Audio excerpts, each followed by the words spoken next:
Hey everyone! Tonight we start with the fiery tale and enduring impact of Bridget, the fierce warrior queen of the Iceni, whose bravery and relentless spirit shook the foundations of the Roman Empire. Her uprising was daring, savage, and unforgettable. It stands as a remarkable episode of resistance in ancient Britain. From her crowning as queen to commanding tens of thousands on the battlefield, Bridget's existence was a tempest forged from steel and flame. So before settling in, take a moment to like the video and subscribe only if you truly appreciate what I share here. Share in the comments where you are watching from and what the time is by your side. It's always intriguing to learn who joins us from every corner of the globe. Now lower the lights, perhaps switch on a gentle fan to fill the air with a soft murmur, and let's begin this evening's journey together. You are not born amidst palace walls. There are no gilded cribs or marble halls. You come into the world in a roundhouse, a roof of thatch overhead, a floor made of packed earth, and smoke curling through a hole in the ceiling as if it's rushing somewhere. Outside, the wind whispers over the moors. Inside, your mother intones a song older than time. You are Iceni, born on the eastern reaches of Britannia, a land that the Romans will call a frontier, but to you is nothing less than home. Maps do not guide you, only instincts. The rivers murmur, the ancient oaks tower high, and the earth nourishes you if honored, but punishes when disrespected. As a child, you are far from shielded. You are buffeted by wind, streaked with mud, and warmed by the sun. You learn to ride. Before you can walk steadily, you first grasp the weight of a spear before you even master embroidery, which is just as well since your stitching looks like it lost a battle. Your family supports this approach. Daughters must be sharper than sons, maybe even sharper. Sons can be foolish and still inherit, but daughters need to prove themselves. The elders pass down stories, not from books, but from memory. Stories about gods with antlers, queens with iron determination, and rivers that sweep away cowards. You listen with wide eyes and a mouthful of sweet oats. You do not just want to hear the tales, you want to become part of one. Your tribe lives close to the earth and even closer to whispers. You catch rumors about strange men wearing red cloaks and steel sandals arriving from the south. They build roads where no one asked for them. They cut down sacred groves to make room for taxes. Yet they remain distant for now. You do not dwell on Rome. Instead, your thoughts are on horses and the bronze torque around your neck, heavy and passed down by the women before you. You think about your name Bridget, which means victory. You smile at that. It feels more like a prophecy than a name. One day, even the Romans will know it. But for now, you are still growing, watching the fog roll in, still waiting for your story to begin. By the time you reach 10 years old, you have already learned two vital truths about life among the Iceni. First, the Romans are always planning something. Second, if you do not learn, to wield a blade recklessly, you might find yourself laid low.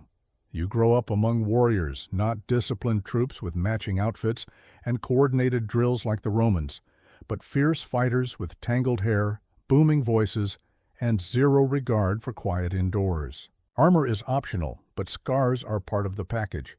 Your teachers are not academics, they are survivors.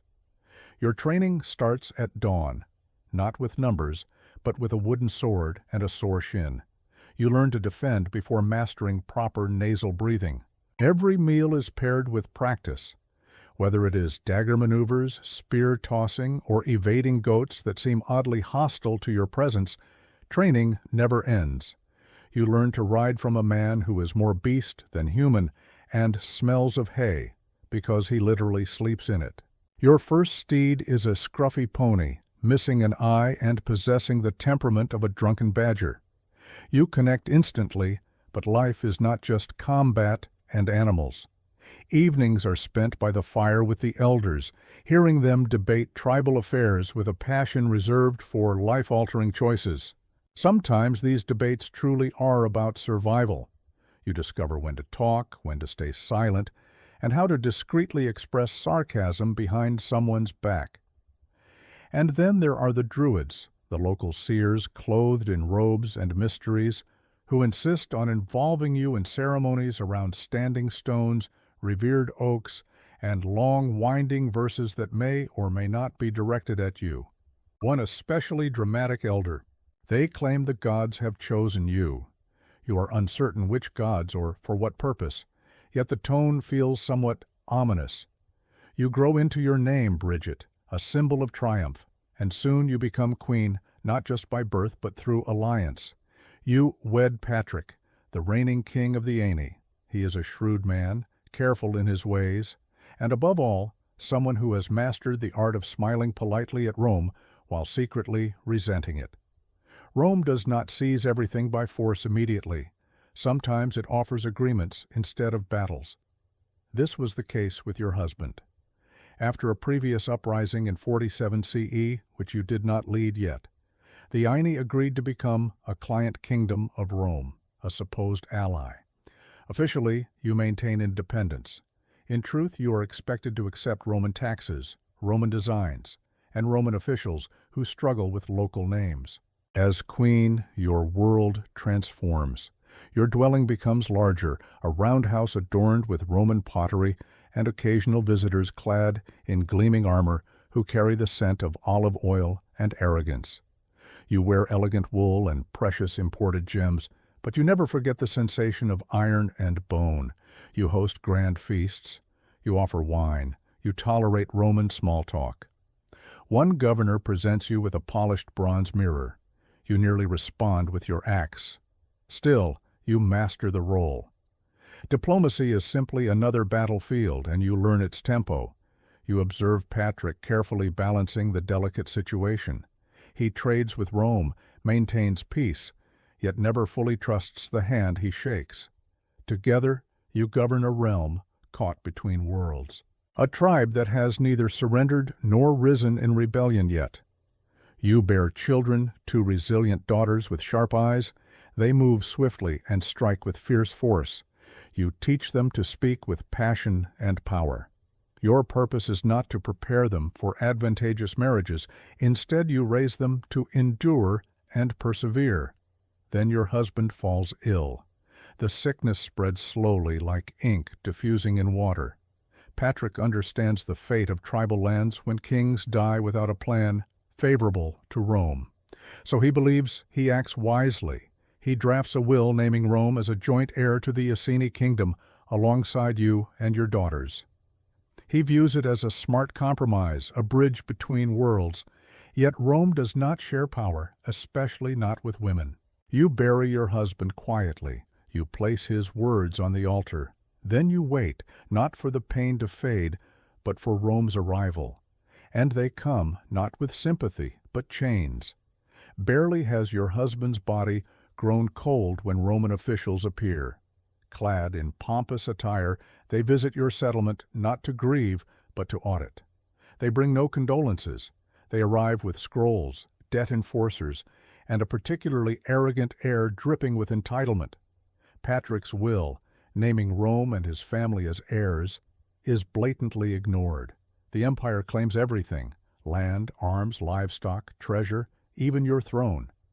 As if sorrow alone were not enough insult, they declare the Aenei are now entirely under Roman dominion. No vote, no ceremony, only Latin legal documents. You force a smile and attempt diplomacy. You remind them of their own laws, only to hear accusations of theft hurled back at you. Then the situation worsens. Roman soldiers invade your home, not a full army, but enough to send a stark warning. They dismantle your status as if it were nothing more than temporary scaffolding. They strip and beat you openly. The queen of the Aenei is dragged through the mud before your people. Your daughters suffer silently, their ordeal too cruel to voice aloud. This is not discipline, but trauma that Rome simply labels as such. A wound that never fades from a mother's soul. You hold your trembling, silent children afterward and see something ancient awaken within you, something older than Rome itself. An anger laced with purpose, a fury they could never grasp. The village elders plead for patience, fearing Rome's harsh reprisal. They speak of survival, of waiting, of quiet endurance. You do not yell yet, but silently a new vow takes shape. The Aini are watching. Your people kneel beside you, not in defeat, but in united rage. This was not merely an affront to you alone, it was a threat to all of Britain. Their demand is clear: submit or be shattered, and you know that if they truly wished to break you, they would have killed you outright. You rise not only for your honor, but because the very earth calls for it. The ancestors call for it. The gods of oak and iron call for it. You rise to ensure your daughters will never be anyone's prize. Meanwhile, far away, Rome stirs. They had no idea they had just committed their greatest error. They claimed it was justice, order, policy, a justified correction. Yet what stays with you is the sting, the whip cracking against your back, the silence surrounding your people, the weight of your daughter's footsteps. Not filled with fear, but something worse, an understanding, because they realize this is not about tribute, land, or politics, it is about humiliation. You, Bridget, queen of the Aini, dragged from your home and whipped like a common thief before your own tribe, you were not killed. No, that would have made you a martyr. This punishment was far more effective. You remain alive, broken, openly shamed, intended to be a warning. However, anyone who approved this clearly did not know an enraged Britain.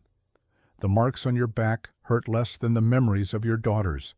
What was inflicted on them? What damage cannot be repaired? They are too young to seek revenge, but you are not. And as the blood on your skin begins to dry, you start to plan. You do not scream or cry out. Instead, you strategize. You join the tribal gatherings. You speak sparingly and listen intently. You collect the murmurs of other tribes who share your anger and pain. The Trinantes, the Katui, the Diani. Rome believes you are all divided, and they are correct. But even a fractured stone can crush a man's skull if dropped from a great height. You begin to speak in symbols, fire, storms, a mother bear losing her cubs. You make no demand for war. You propose revenge as an inevitable outcome. The women listen first, then the elders, followed by the warriors. You prepare in secrecy. Ancient weapons are reforged. The druids start chanting during the night. The gods are attentive. The Roman spies are watching too. Yet by the moment they grasp what is rising, it will already be too late.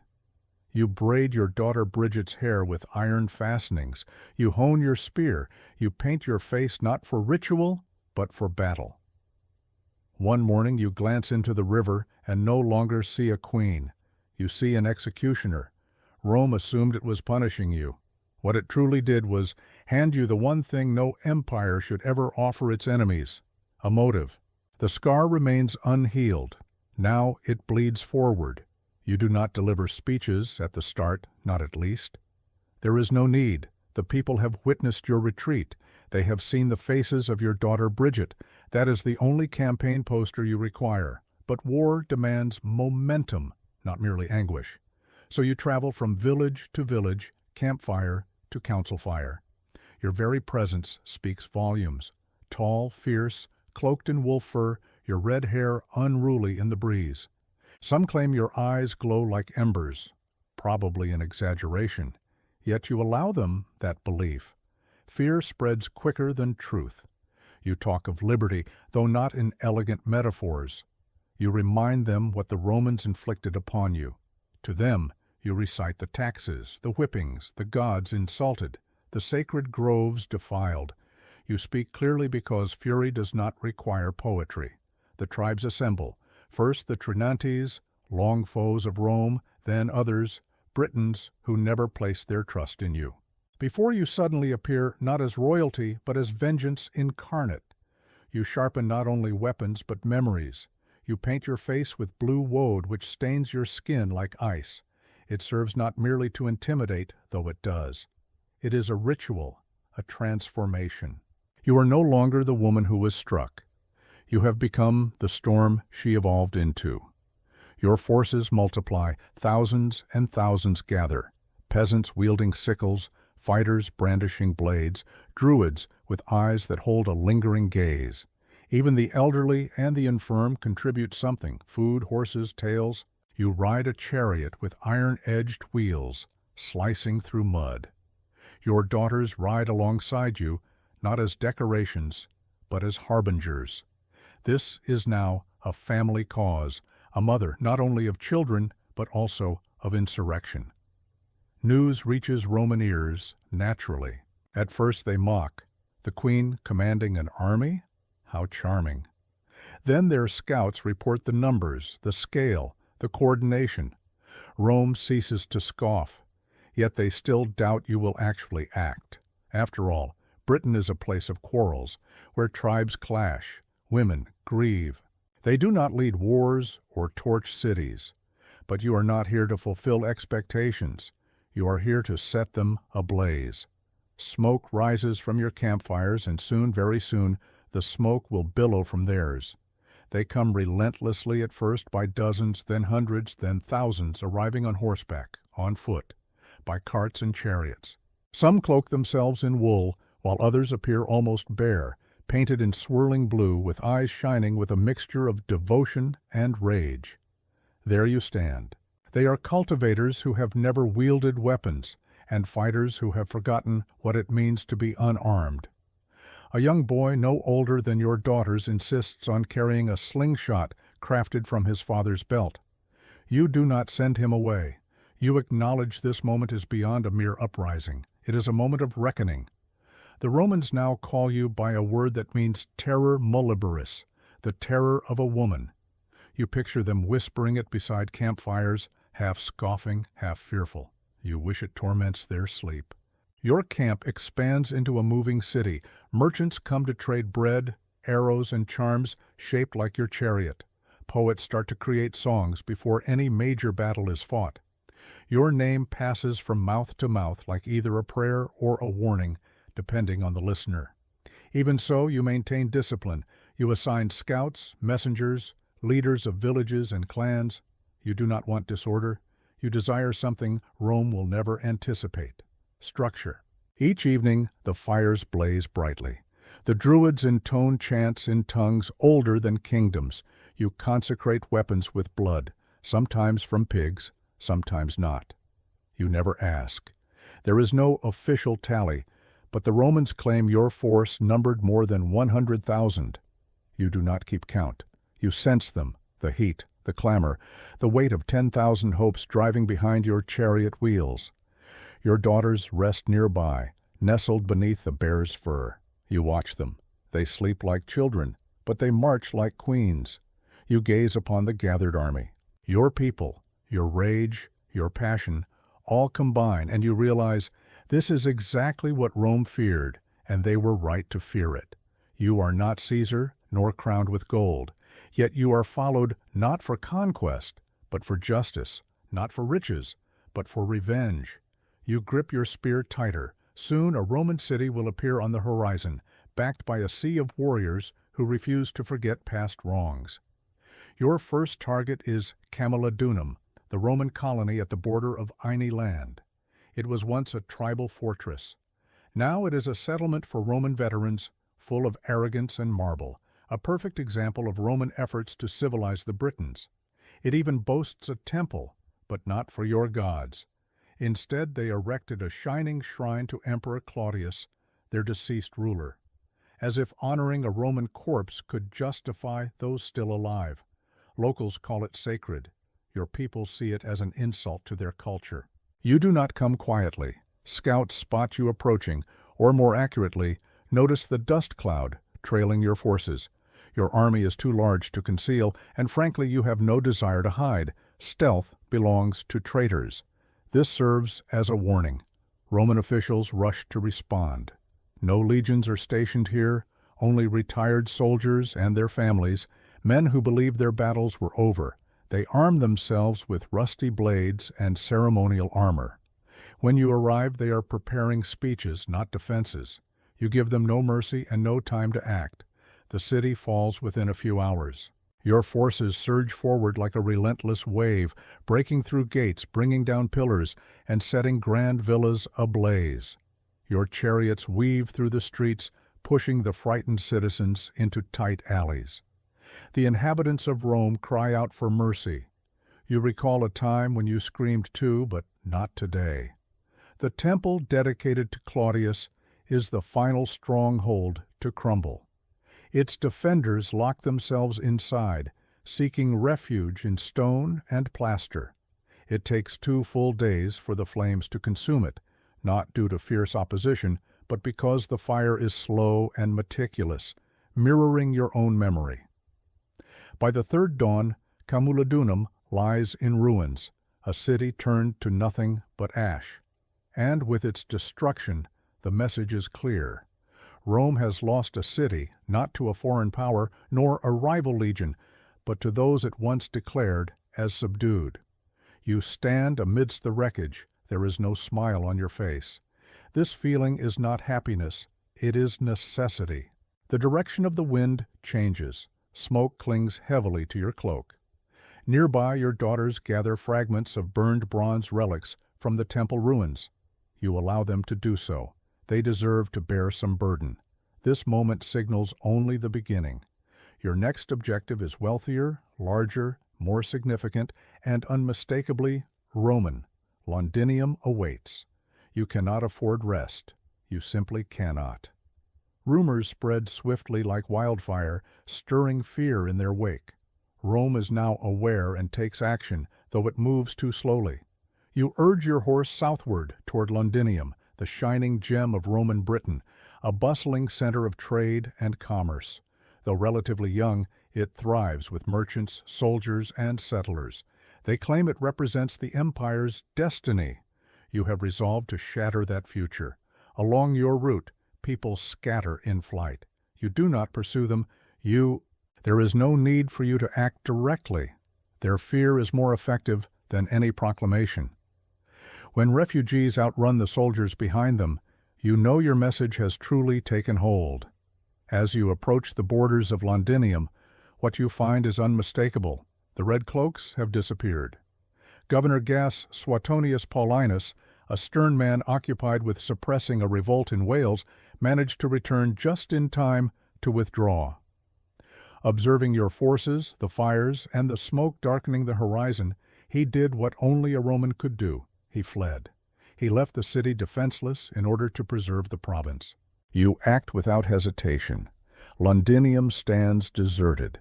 Streets designed for grand processions now run thick with ash. Marketplaces once filled with olive oil and sweetened dates are completely emptied, then set ablaze. Roman residences, warehouses, and public baths are all transformed into ashes. Some remain behind.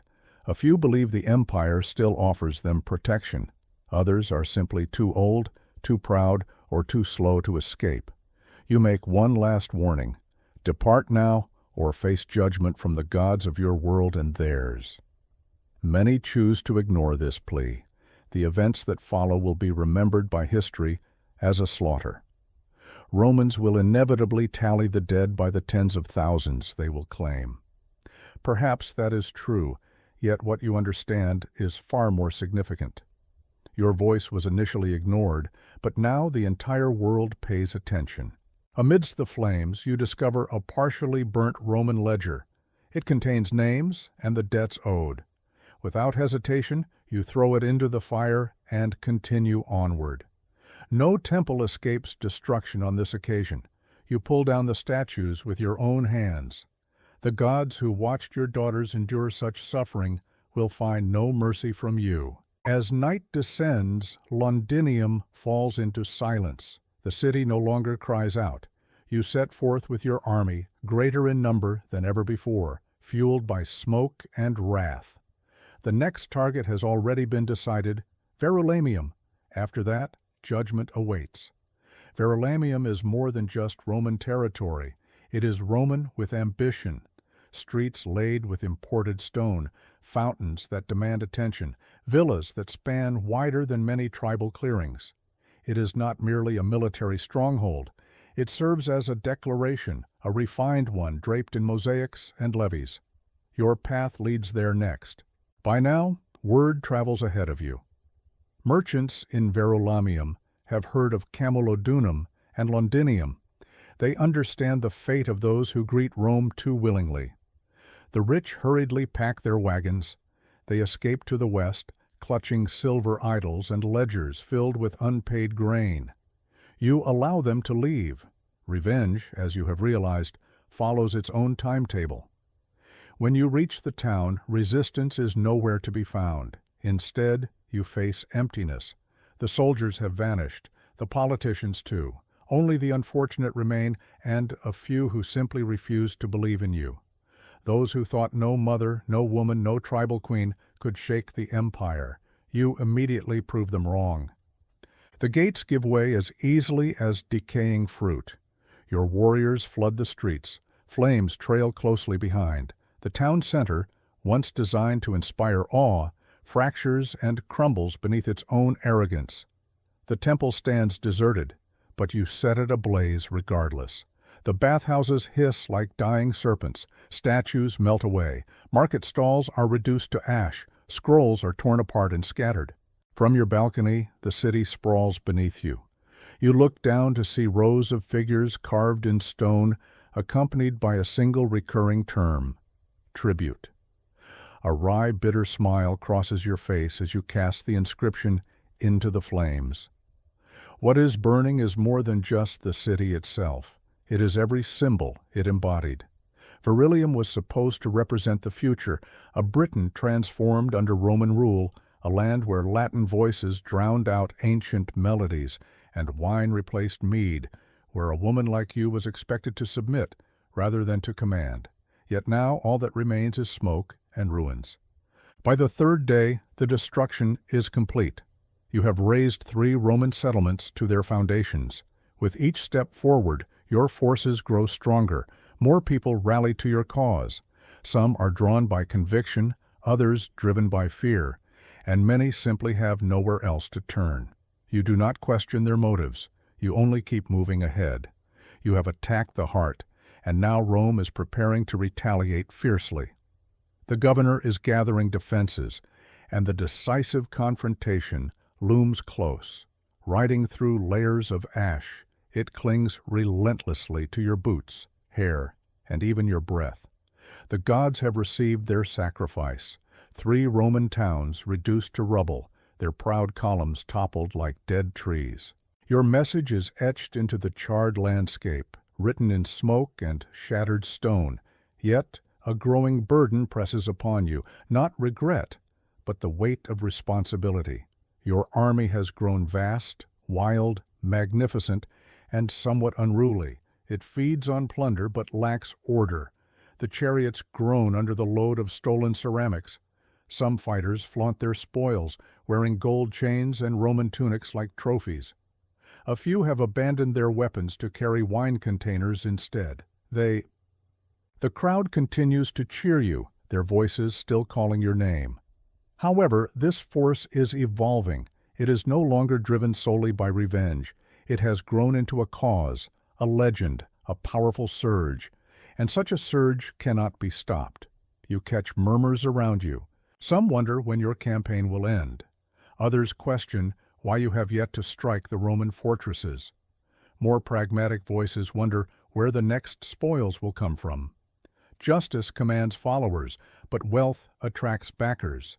The Druids feel this shift as well. They insist on ceremonies, on rituals to anchor your cause, to prevent everything from falling apart. You listen quietly, nodding. Deep down, even you notice the imbalance. You remain at the forefront, leading your forces. Your daughters, now seasoned and toughened, never leave your side. Yet, when night falls and they sleep, you stare into the flames, counting the days that have passed since it all started. You expected revenge to taste sharper. Instead, it lingers like iron mixed with smoke, an endless, bitter potion. Meanwhile, the enemy is reorganizing.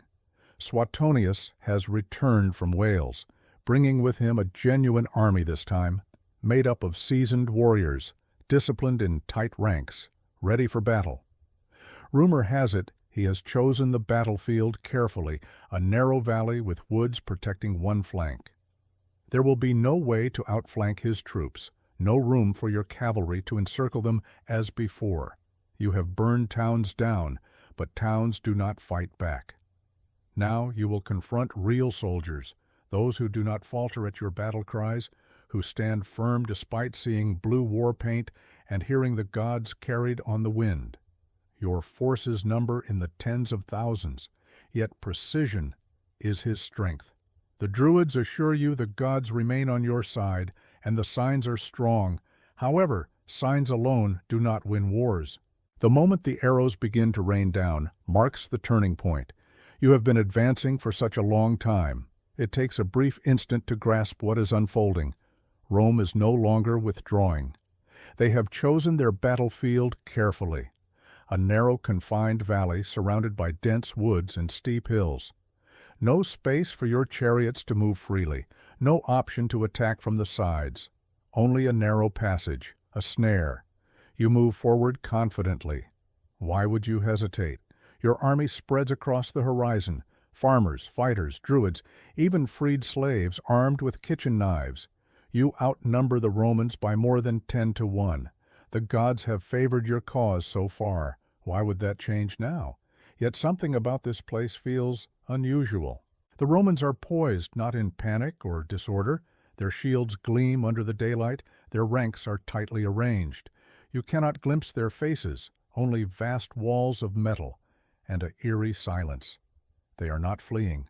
They are prepared for battle. You form your ranks. Banners are raised high. The war horns echo loudly. Your daughters ride close by, eyes alight with fierce determination. You shout toward the heavens, whether a prayer, a battle cry, or a vow. Then you charge. But the Roman formation remains unbroken. Your warriors strike it like relentless waves crashing against solid rock. Time and again, the thunderous clash repeats. Spears splinter, shields collide, voices roar with strain, yet their line does not falter, it always holds firm. The valley itself works against you. Your sheer numbers become a hindrance, filling the narrow field painfully. No space to circle, no room to withdraw, barely enough to breathe. Your own men become obstacles that trap you in place. Then comes the counterattack. Rome does not merely defend itself, it moves forward gradually, relentless and impeccably timed, like the workings of a clock. With swords in hand, the wedge formations break through the enemy ranks. The cavalry arrives swiftly. What started as a simple charge transforms into chaos, a disorderly retreat, and ultimately a massacre. You scream until your voice is lost. You struggle to reach the front to pull your daughters back, but the crowd is impenetrable. The chariot is stuck. The number of bodies is overwhelming. You never anticipated this. Not here, not in this manner. The wind that once carried flames now sweeps away ashes along with the sound of falling spears. This is no longer a battle, but a complete overturn. The Romans have reclaimed their identity, and they refuse to retreat. You remain until the very end, even as the cries fade and the soil beneath your feet turns crimson.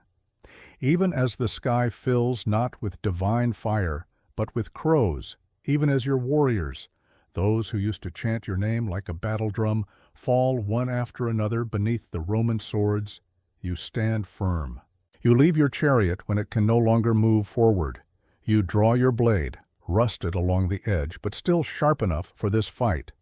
You locate your daughters amidst the chaos. They are alive, wounded, but breathing. You press your foreheads together. No words are exchanged, only a mutual understanding, a shared flame, a common fate. The Druids have already perished, their opportunity extinguished by steel. Your army has disappeared. Some were trampled, some broken, others scattered into the forest. Rome has no need to pursue. It is unnecessary. This battle was precise, merciless in its effectiveness, a lesson carved into flesh. You summoned a great tidal wave of resistance. They erected a dam, and it held strong. You withdraw only when absolutely necessary, slipping through the trees like a fading shadow. You discover a hollow not far from the battlefield, a quiet place untouched by the chaos, where your daughters join you. The three of you sit beneath a twisted tree, watching the branches sway gently, slow and heavy, as if they breathe with the land itself. This was not simply a loss, it marked the end of something far older than Rome itself, the ancient gods, the old customs, and the hope of a Britain that could remain free. They will say you took poison, that you chose death over capture. Perhaps they are right, perhaps not. No one will ever fully understand. What counts is this: you did not die on your knees, you did not fall quietly, you rose fiercely, you burned bright. You fought fiercely, you left the empire with a wound it would never forget. Rome will claim victory, yet even Suetonius admits your uprising almost cost them Britain. You were more than a queen, you were a storm embodied, and long after your body returns to the ground, the name Bridget will resonate through fear, through flames, through every woman who refuses to be erased. Now the battlefield lies silent. Suetonius, the Roman governor, looks over the destruction. His soldiers gather weapons, strip the fallen, stacking bodies. Methodical, grim labor.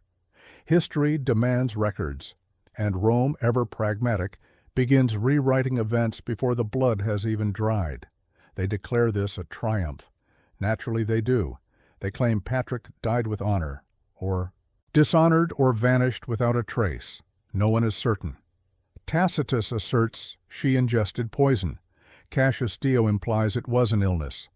Others tell that she rode into the fog and transformed into a legend, a captivating tale, easy to sell.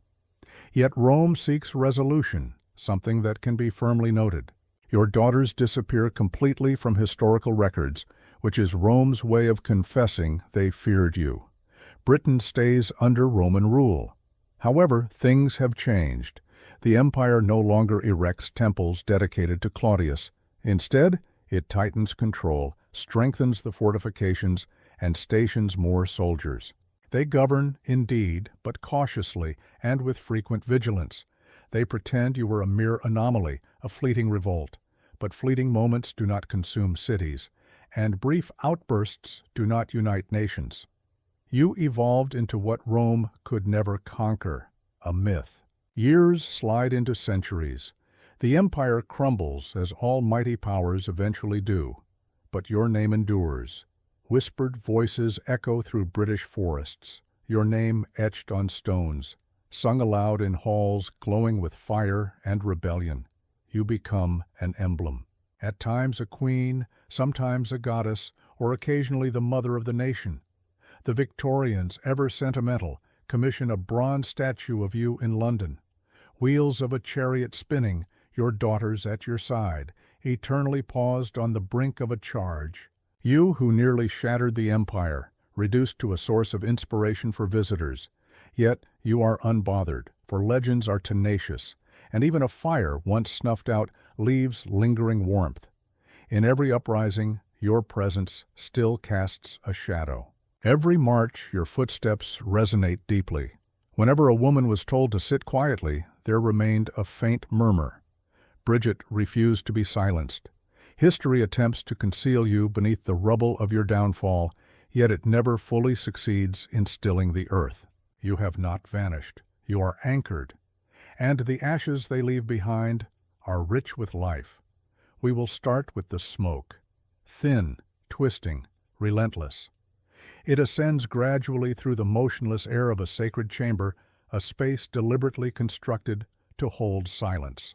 You might find yourself in ancient Mesopotamia, or perhaps Egypt, or even a temple somewhere in India. The exact location matters little because the ritual is almost identical.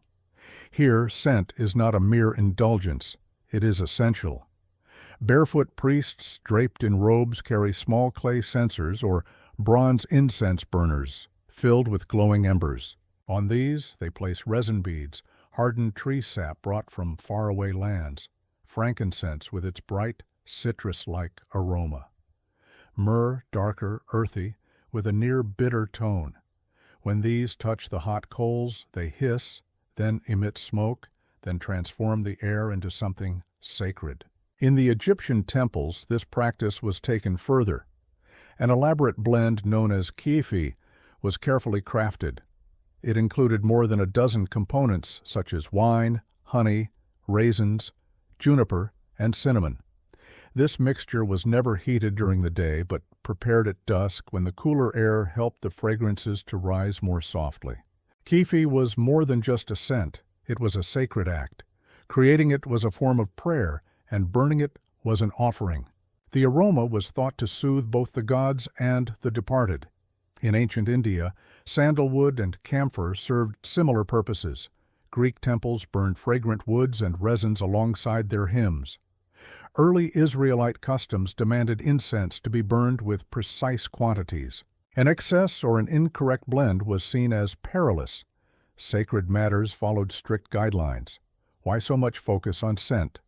Because for ancient peoples, fragrance was a bridge, a path connecting the human world to the divine. Unlike statues or music, scent cannot be seen, and it lingers in the air.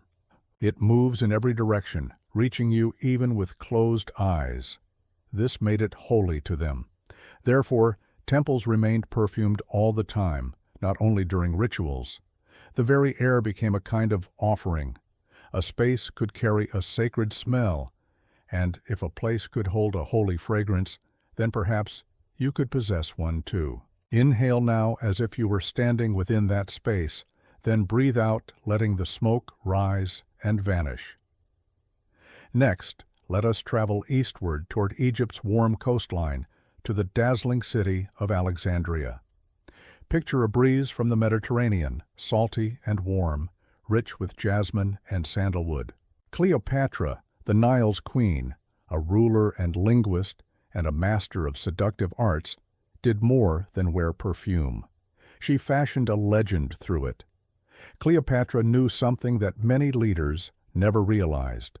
The nose holds memories long after riches lose their shine and words disappear. Fragrance remains. It binds itself to remembrance. So she used scent not only to allure, but also to... She was not simply fragranced. She was a sensation. According to the Roman historian Plutarch, Cleopatra once had the sails of her royal vessel drenched in perfume, oils of rose and cinnamon, so that her approach could be sensed by smell long before she appeared.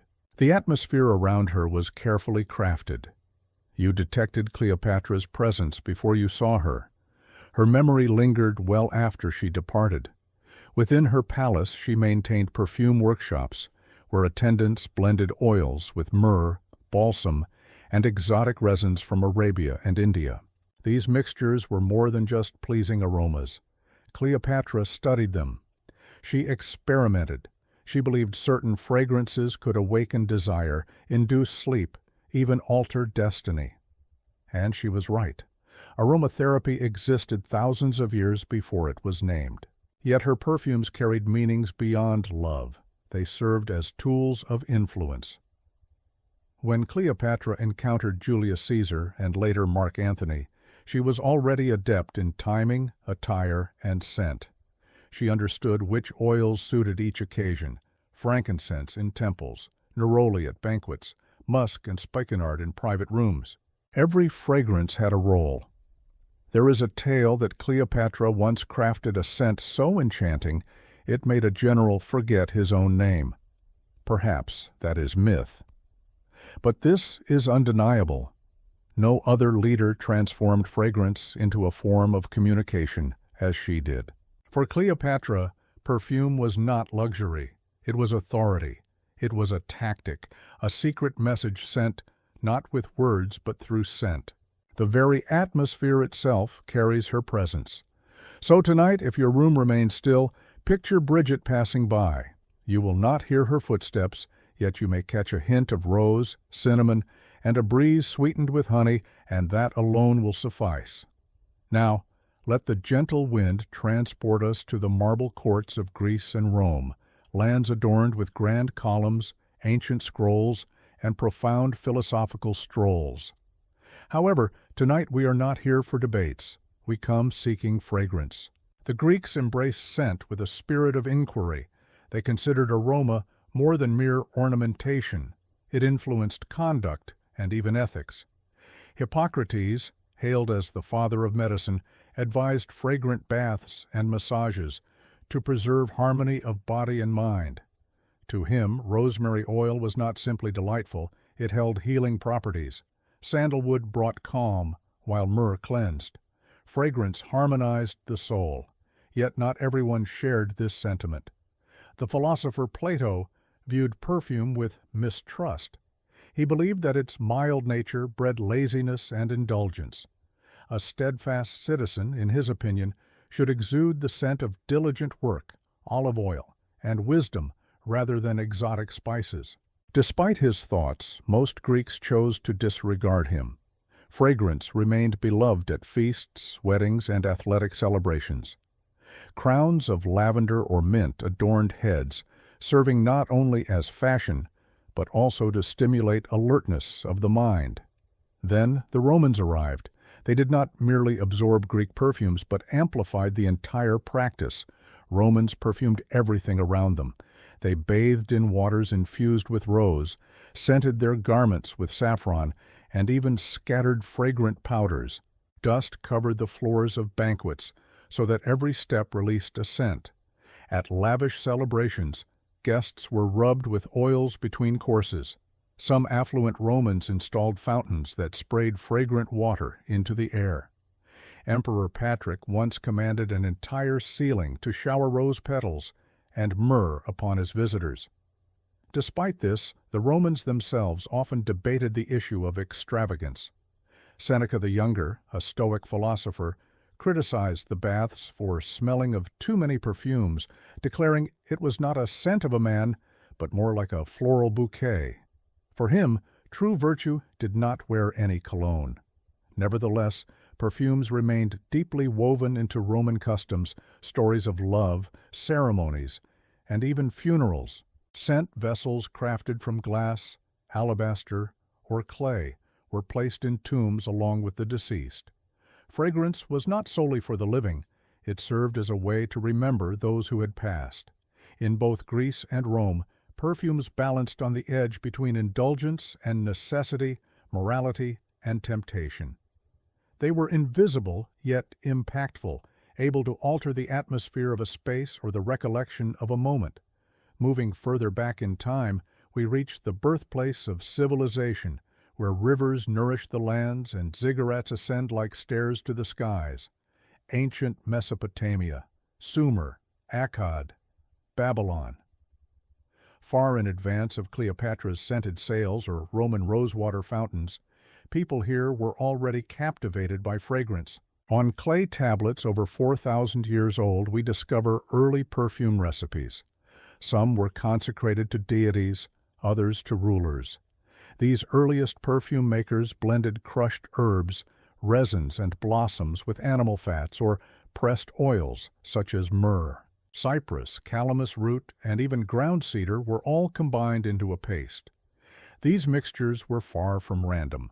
They followed specific ratios and precise techniques. Everything was meticulously recorded in cuneiform script, making these the earliest known manuals on perfume. Fragrance held great significance as a symbol of rank. Priests serving in grand temples anointed statues of gods daily, not with water, but with sacred oils. Ignoring the scenting of a deity's statue was seen as sacrilegious. Aromas preserved cosmic harmony so that what smelled pleasant was regarded as pure, while foul odors represented disorder. In Babylon, the existence of the Hanging Gardens remains uncertain, yet fragrant plants such as coriander, thyme, and roses definitely thrived there. The palace gardens were not merely for food or ornamentation, but functioned as perfume production centers. When the breeze passed through, the very atmosphere became a demonstration of power. Perfume was also integral to courtship rituals. Assyrian documents reveal that nobility sent gifts like scented garments or oil-drenched handkerchiefs. Without saying a word, these gifts communicated status. I carry the scent of wealth. I am worthy of remembrance. Burial practices in Mesopotamia included perfumes as well. Bodies were cleansed with oils and tombs filled with fragrant items. In life, scent signified rank, while in death it offered honor. It was believed fragrances might ease the soul's passage. Meanwhile, merchants from Babylon journeyed great distances in search of spices and resins. The perfume trade became one of the earliest worldwide connections, linking the Indus Valley, Arabian Peninsula, and Egypt in a silent network of scent. Fragrant trade flourished greatly. The value of myrrh matched that of gold. Let us now allow the dust to settle and quietly immerse ourselves in the core of ancient Egypt, a land where aroma was more than just delight, but a portal to eternity. In Egyptian culture, perfume was deeply intertwined with ceremonies, healing practices, and beliefs about the afterlife. It was not solely for the living, but also for those who had passed on. Consequently, the technique of embalming reached the pinnacle of perfumery craftsmanship. This method was intricate. The body was first cleansed with palm wine not for mere sanitation, but for purification purposes. Following this, natron, a type of natural salt, was used to extract all moisture. It is here that fragrance truly took form. Once the drying was complete, the corpse was anointed repeatedly with various oils. Cedarwood, myrrh, frankincense, cinnamon, and juniper berry all played vital roles. These choices were far from accidental. Each oil carried deep spiritual significance, and every scent symbolized important meanings. Frankincense, with its sharp citrus-like aroma, was believed to repel evil forces. Myrrh symbolized restoration and healing. Cinnamon brought warmth to the body. Beyond preservation, these oils consecrated the remains. The purpose of mummification went beyond merely preventing decomposition. It aimed to elevate the body into a sacred, divine, and pleasantly scented form. The ancient Egyptians held the conviction that gods themselves emitted an appealing fragrance. The breath of deities was believed to smell wonderful. To gain entry into the afterlife, one had to carry the scent of a god. Even the mummy wrappings were infused with fragrance. The linen strips soaked in oils were wound around the body in meticulous spirals. Amulets were carefully placed between the layers to offer protection and guidance. Within certain royal burial chambers, researchers have uncovered small sealed containers of perfume that still held remnants of a dense resinous paste. These relics, aged for millennia, emitted faint yet discernible fragrances. Fragrance played a vital role in funerary rituals as well. Vessels containing K, a revered mixture of sacred incense, were positioned close to the burial coffin. During mourning ceremonies, wax cones infused with scents of lotus and honey were placed atop wigs. As the temperature rose, these cones melted gradually, perfuming the wearer's head and releasing scents throughout the ritual. This experience combined both visual appeal and olfactory impact. For the ancient Egyptians, death was never associated with the odor of rot. Instead, it carried the scent of myrrh, pine resin, and a timeless essence. Now let us trace an invisible thread, not one of armies or dominions, but one woven from aromas, enduring and deeply treasured. This is the tale of spices, the essential channels of ancient commerce, where perfume originated, was preserved in bottles, and drifted across civilizations. Long before perfumes became industrially produced, their components had to be gathered by hand, sometimes transported across vast distances. Myrrh came from the Horn of Africa, cinnamon from Sri Lanka, spikenard from the Himalayas, and frankincense from southern Arabia, where trees exuded a golden resin. These substances were more than mere exotic scents. They functioned as a form of currency. Demand never waned. Babylon sought frankincense, Egypt required myrrh, Greece cherished rose oil, and Rome desired every variety. Yet none of these cultures possessed all the ingredients which led merchants to embark on journeys by. Caravans of camels, ox carts, and delicate ships transported precious goods across scorching deserts and turbulent oceans. Their cargo was carefully proteced in clay containers or goatskin pouches. Perfume ingredients held great value, but were fragile and prone to spoilage. Even one broken jar of fragrant oil could lead to a merchant's ruin, while successful trade promised immense profit. At certain times, a pound of cinnamon was more valuable than silver. Along these pathways, not only products, but also ideas moved freely. Techniques and formulas were shared and evolved. Perfume was not simply exchanged, but reinvented. In India, artisans explored distillation methods. In Arabia, they perfected ways to extract floral scents through soaking flowers in oils. In Persia, fragrances became intertwined with poetry, healing sciences, and visions of paradise.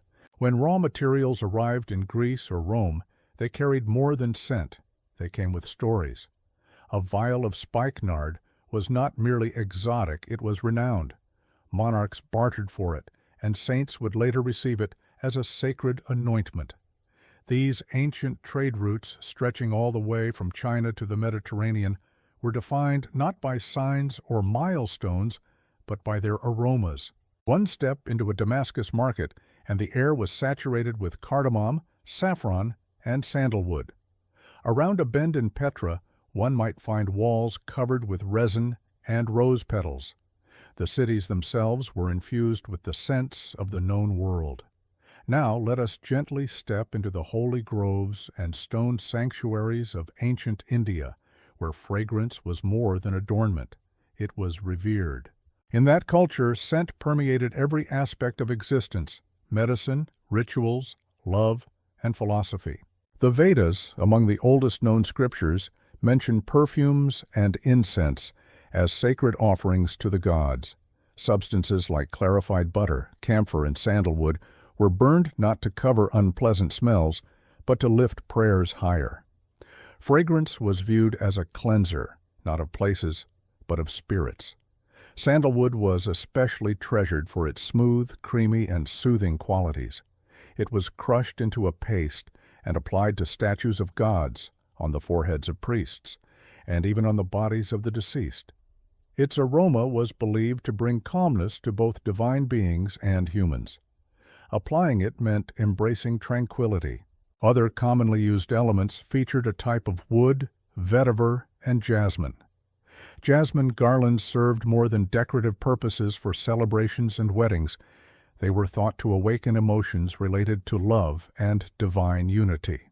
In classical Sanskrit verses, lovers often described one another not only by their looks, but by their scent as well. Fragrances were not stored in bottles like today, but created fresh on the spot. Oils were extracted by steeping flower petals in sesame or coconut oil, occasionally mixed with milk, then strained through fine fabric. This careful and slow technique created concentrated natural perfumes known as tars, which were highly valued for their intricate compositions. Perhaps the most extraordinary aspect of Indian fragrance traditions lay in their connection with meditation and healing. According to Ayurveda, specific aromas were believed to regulate the body's energies, called doshas. Cooling vetiver, for instance, calmed inflammation, while warming cinnamon sparked energy. This holistic approach elevated perfume beyond mere scent, making it an essential part of physical and spiritual balance. Slow blood flow was at the core of this belief system. The nose represented the entryway to the brain, and consequently, the portal to awareness itself. Fragrance played a key role as well. Within temple chambers, slender sticks of aromatic smoke curled upward toward the ceiling, carrying prayers to the heavens. In households, families would light incense at both sunrise and sunset, greeting and bidding farewell to the day. Today, countless people still maintain this custom quietly and respectfully without uttering a word. Now, let us journey into ancient China, a realm defined by equilibrium, calmness, and refined elegance. In this culture, scent was subtle rather than overpowering or extravagant. It murmured softly, drifting delicately like brushstrokes in the air. Early Chinese traditions did not view perfume as a means for decoration or allure. Instead, it focused on achieving harmony. Fragrance connected the soul with the natural world and balanced the inner spirit with the external environment. It was a philosophy rather than a trend. The ancient Chinese favored incense over oils because oils were seen as too intense and dominant. Incense possessed restraint and could be precisely controlled, timed, and shaped. Thin spirals of incense smoke would burn for hours, marking time throughout the day. Within Buddhist temples, monks burned sandalwood and agarwood incense to aid concentration during meditation. The gentle smoke functioned as both a timekeeper and guide, steering the mind inward. Scholars following Confucian teachings were also deeply committed to incense. No quiet study session was considered complete without a bronze censer emitting a soft smoke in the room's corner. The fragrance was believed to purify the mind before engaging in learning or writing. It provided clarity and focus, creating the perfect environment for intellectual pursuits. It was never mere decoration. It served a deeper purpose.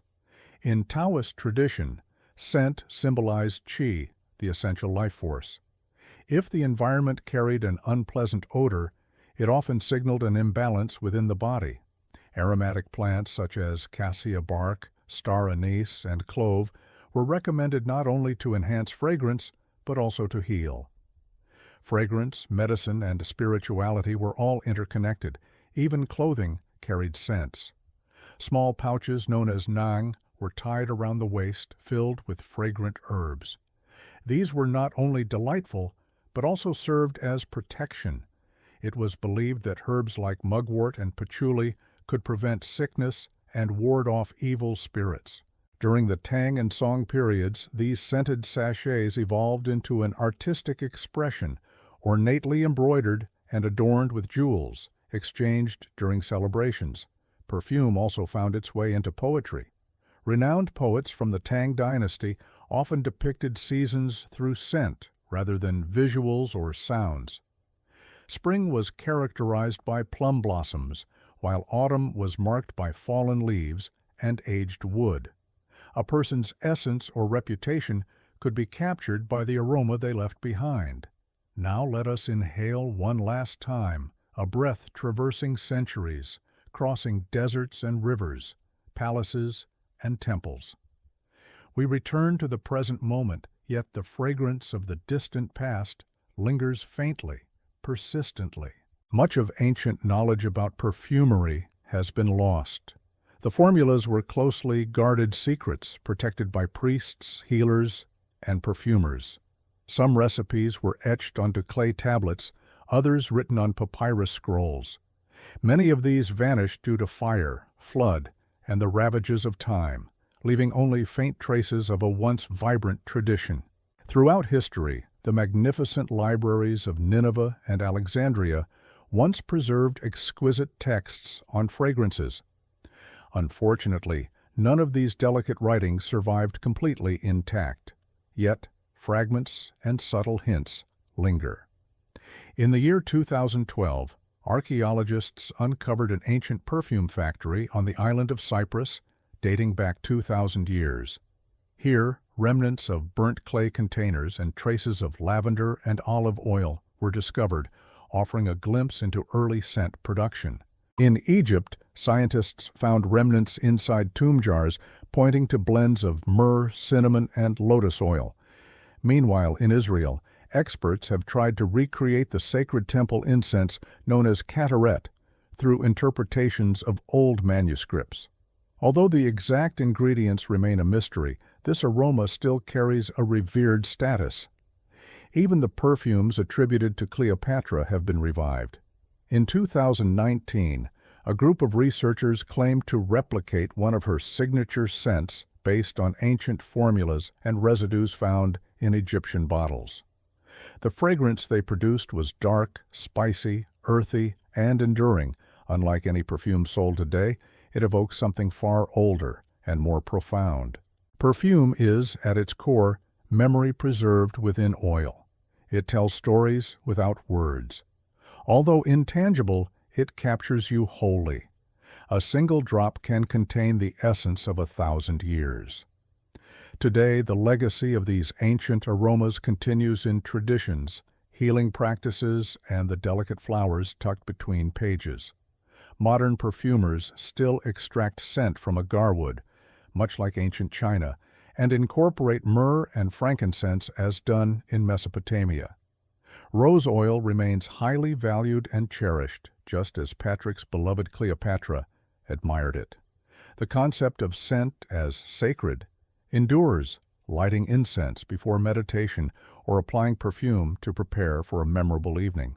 Cleansing the hands of a cherished person with rose water is a ritual deeply rooted in history. Such acts are ancient, though we have simply forgotten their origins. Everything began with a sound, not the harsh clatter of chains or the fierce barking of dogs, but something gentler. A quiet whisper passed secretly from one individual to another under the cover of night, behind cabin doors and church benches. It was neither a name nor a warning, but a guiding word, north. During the early 19th century, enslaved African Americans started escaping the plantations of the southern United States. Their efforts were fueled not only by desperate dreams, but also by assistance. The Underground Railroad was never actually a railroad in the traditional sense. There were no tracks or engines. Instead, it was a concealed network of individuals, locations, and strategies deeply etched in memory. Hidden safe houses appeared as ordinary farms, barns with secret trapdoors, wagons with false bottoms, and cellars behind closed walls. Guides, often composed of free black Americans, white abolitionists, or formerly enslaved individuals, led fugitives on nighttime journeys guided only by the stars, especially the North Star. These travelers crossed swamps, rivers, and dense forests, finding shelter in haystacks and hollow trees. They understood that a mistaken knock could bring capture or death. Despite these dangers, the system was effective and expanded widely. Communication through word of mouth became a powerful code, employing songs, quilts, and secret words to identify trustworthy homes. A lantern displayed in a window or a certain flower planted outside held secret meanings. This was not controlled by any central authority. It was a living network built on trust and courage. Courage was crafted through secrecy and depended entirely on trust. Someone risking everything to flee had to depend on strangers in unfamiliar places with no guarantee of safety. Yet they escaped. By the middle of the 19th century, the Underground Railroad extended from the southernmost states to northern ones like Ohio and Pennsylvania, and even further to Canada, where American laws held no power. Thousands found freedom via this hidden network. Behind each successful escape stood countless quiet heroes, farmers, clergy, educators, and families who welcomed strangers into their homes, shared what little they had, and faced the threat of imprisonment for the freedom of others. This was not rebellion, but an act of conscience and humanity. In the stillness of those nights, footsteps passed through fields of corn and across streams, moving inch by inch toward liberty. The railroad did not run on steam engines, but on hope, and whispered words of encouragement. She was just under 5 feet tall, spoke softly, and carried a scar on her head that robbed her of restful sleep.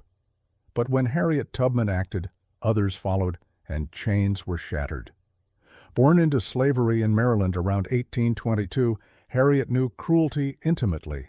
She endured beatings, lashings, and suffered a near-fatal blow before reaching adulthood. At one moment, an overseer hurled a heavy iron weight which broke her skull, leaving her with persistent headaches and vivid waking visions she believed were divine messages. In 1849, Harriet made her escape alone. Bridget followed the North Star on foot through the swamps, forests, and constant peril. Surviving would have been enough, but Bridget was not done. She returned repeatedly, time after time. Over a span of 10 years, Bridget went back to the South about 13 times, leading more than 70 enslaved individuals to liberty. None was ever lost. Not one person under her guidance was caught. This achievement was so remarkable that it turned into legend during her lifetime. She carried a pistol not only to protect herself from those who captured slaves, but also to stop anyone from giving up and turning around. The risks were enormous. With Bridget, you kept moving forward no matter what. People nicknamed her Moses, after the biblical leader who freed his people from Egypt. Just like Moses, she depended on faith, but also on careful planning, perfect timing, and trustworthy companions. Bridget knew exactly which houses were safe to visit, which rivers to cross, and which towns to steer clear of. Traveling mostly at night, she used songs and bird calls to send secret messages. Bridget Patrick eventually became one of the most hunted women in the South. At one point, a reward equal to $40,000 was offered for her capture. This was an enormous sum for that era, yet nobody ever betrayed her. Later in life, she worked as a nurse, a spy for the Union Army, and a fighter for women's right to vote.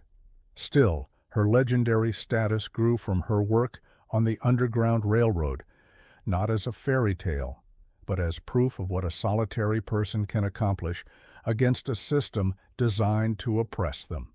Bridget Patrick did not liberate half a nation. She simply refused to accept slavery as the final word. No one was left behind. There were no printed maps, no timetables for trains, nor signs on the road saying, "Freedom next exit." The Underground Railroad depended solely on memory, confidence, and quietness. Every twist and turn of the route had to be recalled, not recorded.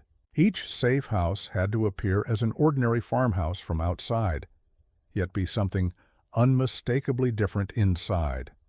Routes changed depending on the season, location, and danger level.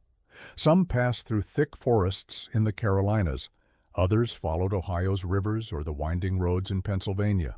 For many, the ultimate goal was Canada, beyond the reach of American laws. However, reaching that point required crossing hundreds of miles patrolled by slave catchers, bounty hunters, and traders. This is where the brilliance of the system appeared.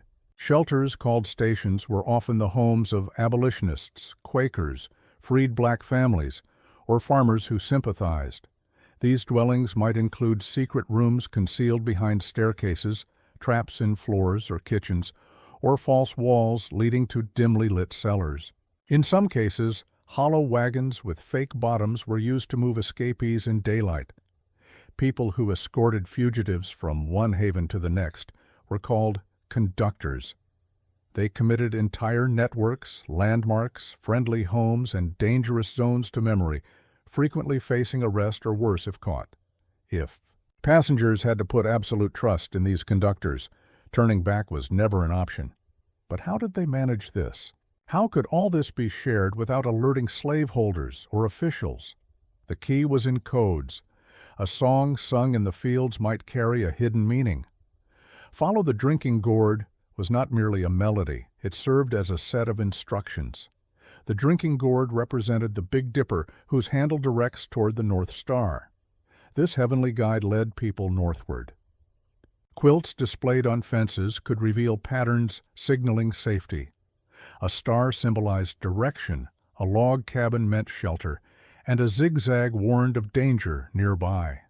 A lantern placed in a window or a specific flower in a pot acted as markers of refuge. Everything appeared ordinary, yet was part of something remarkable. Survival on the Underground Railroad was no chance occurrence. It was carefully planned, deliberate, and profoundly humane. It was a hidden map you could trust and follow through faith and footsteps. Freedom came at a tremendous cost. Those who boarded the Underground Railroad paid with more than movement. They carried fear, silence, and sacrifice. Runaway slaves faced dangers exceeding capture. The Fugitive Slave Act passed in 1850 legalized and incentivized anyone, even in free northern states, to seize escaped slaves and claim a reward. This law compelled citizens to aid in arrests and imposed fines or jail time on helpers. Even freed individuals lived under constant threat of forced return to the South. For those escaping, the journey was perilous in countless ways. Every movement posed a threat. Patrols rode on horseback, inspecting forests and pathways. Dogs were trained to track human scent. Wanted posters displayed detailed descriptions including scars, complexion, stature, and offered rewards tempting enough to turn neighbors into informants. Despite all this, they fled. Families were frequently separated. A mother might escape with one child while leaving others behind, assuring she would come back. Some fulfilled that promise. Many could not. The journey was lengthy, and the punishments, if captured, were severe, including whipping, imprisonment, disfigurement, and death. Yet the danger extended beyond those fleeing. The conductors and supporters who offered shelter were hunted as well. People like Levi Coffin, a white Quaker businessman in Indiana, assisted roughly 3,000 escapees, fully aware he risked losing everything. Black abolitionists faced even sharper dangers. Free African Americans helping runaways were often falsely accused of being fugitives and kidnapped into slavery. Whole communities sometimes suffered as a consequence. In certain towns, safe houses were set ablaze. Elsewhere, Underground Railroad participants were attacked or expelled. Nevertheless, they continued. Because for many the core question was not legality, but morality. These individuals were not trained spies or professional revolutionaries. They were farmers, educators, preachers, mothers, and children, ordinary people, undertaking extraordinary acts despite terrifying consequences. What defined the Underground? The extraordinary aspect of the railroad was not merely its existence. It was that despite the enormous expense, it never ceased operation. Every lantern glowing in a window signified an act of resistance. Every door opened quietly marked a silent rebellion. And every step toward liberty was a deliberate move into peril that was willingly faced. At the center of many black communities in both the South and the North stood one structure that meant far more than a house of worship. It served as refuge. It was a place of planning. It was a symbol, the church. For those escaping bondage and their allies, the black church functioned as both stronghold and beacon, sacred in numerous ways. Although slaveholders permitted some religious meetings, they frequently limited unsupervised services, fearing that what they called Negro spirituals could ignite unrest. Their fears proved justified. These songs transmitted more than just hope. They conveyed secret messages. Swing Low, Sweet Chariot was not simply a spiritual hymn. It delivered a proclamation that a chariot, conductor, or wagon would soon arrive to escort someone to freedom. This was code for heading north. Wade in the water instructed escapees to move through waterways, not only to evade dogs, but also to mask their scent. Such songs were sung slowly and softly, matching the rhythm of labor, seeming innocent and calming to white overseers. Yet among the enslaved, these melodies secretly communicated vital directions under vigilant watch. In the North, church basements frequently transformed into safe havens. Hidden chambers below the main sanctuary offered shelter and provisions for those fleeing captivity. Sleeping areas were concealed behind choir robes and ornate coverings. Clergymen occasionally acted as guides, embedding warnings about impending movements or threats within their sermons, using biblical language that served as covert instructions. In Philadelphia, Mother Bethel Church, the first African Methodist Episcopal congregation in the United States, became a pivotal hub for abolitionist efforts. In Ohio, churches close to the border were known as stations not only for their religious services, but also for their hidden rooms and supportive congregants. Even in the southern states, where dangers were greatest, secret prayer gatherings and concealed shelters in the woods enabled enslaved individuals to come together, share songs, and exchange critical information. They relied on rhythm and rhyme to memorize intricate directives in an environment where literacy could be fatal. The church offered much more than refuge. It provided a voice, melodies, and hope wrapped in harmony. As night fell and the fields lay quiet, voices would softly rise into the darkness. This sounded like worship. Yet it was also a strategy. The Underground Railroad was constructed not by a single community, ethnicity, or area. It was sustained by a delicate coalition of farmers, pastors, educators, sailors, and merchants, each putting their safety, families, and often their very lives on the line for a cause beyond themselves: liberty.